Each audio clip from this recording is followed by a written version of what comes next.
ketika terjadi penukaran ini kan berarti ada jual beli, ada muawadhah. Nah, bagaimana dengan muawadhah uang? Nah, ini memang di dalam mazhab Syafi'i dan mazhab-mazhab yang lain itu terjadi perselisihan memang, apakah uang yang sekarang itu termasuk malun ribawi atau tidak. Kalau di dalam mazhab Syafi'i, ulama yang kontemporer sekarang itu beda pendapat. Apakah uang kertas sekarang itu dalam mazhab Syafi'i termasuk ribawi atau tidak?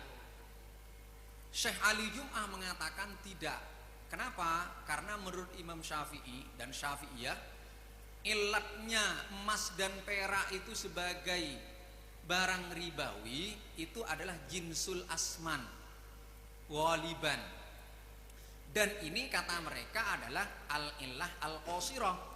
Artinya ilat ini hanya berlaku kepada emas dan perak, sehingga uang kertas tidak bisa disamakan dalam mazhab Syafi'i. Ini menurut Syekh Ali Jum'ah dan pendukung-pendukungnya.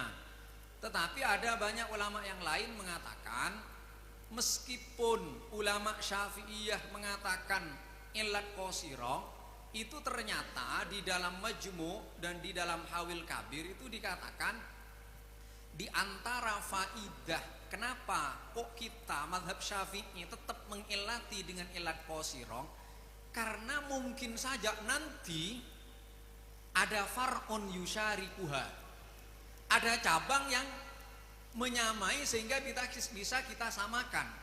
Sehingga berarti menurut ini, kata sebagian ulama kontemporer, ketika ulama Syafi'iyah mengatakan ilat qasirah termasuk di dalam masalah ilat ribawiyah emas dan perak, itu bukan berarti kemudian tidak mungkin nanti, tidak menutup kemungkinan adanya barang lain yang bisa dikiaskan. Terbukti ini bisa dibaca di dalam Majmu' sampean. Jadi mungkin saja ada cabang yang memiliki makna yang sama dengan emas dan perak itu, yaitu sama-sama berfungsi sebagai jinsul asman, maka bisa disamakan.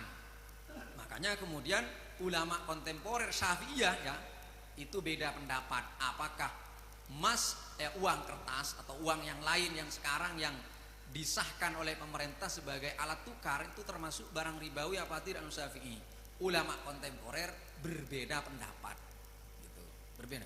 Nah, tinggal kalau sampean mengikuti pandangannya Syekh Ali Jum'ah yang kokoh bahwa ulama Syafi'i mengatakan ilatnya qasirah, berarti uang kertas dan yang lain yang disahkan pemerintah yang bukan emas dan perak itu bukan barang ribawi, sehingga ditukar lebih, ada kelebihan tidak apa-apa, tidak takobut nggak apa-apa. Tetapi kalau misalnya mengikuti pendapat yang mengatakan ini ribawi, kira-kira